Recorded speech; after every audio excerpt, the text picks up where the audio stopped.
Alright, quick update again. We got the radiator off. We got the hood off. Took the fan off. And we're pretty much ready to start disassembling stuff like the AC compressor right here. Pull the alternator off so it don't get damaged coming out of there. And make sure all the lines are off. I know it's got a couple bolts right here. I think there's a couple bolts at the very back, and then I think there's a couple of the transmission. So just disconnect all the fuel lines. Looks like we got some AC hoses up here, but that'll be alright once we take the AC compressor off, which I'm pretty sure is locked up. Yeah, the clutch won't even budge. So, but that's okay. Those are not very expensive. And yeah, it is off.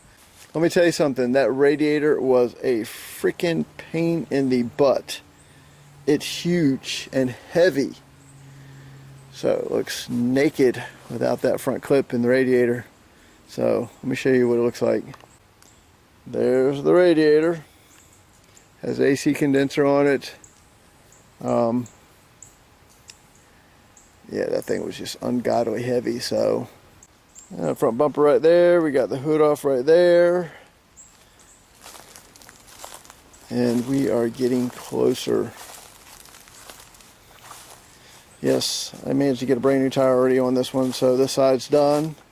So we just got to do the driver's side.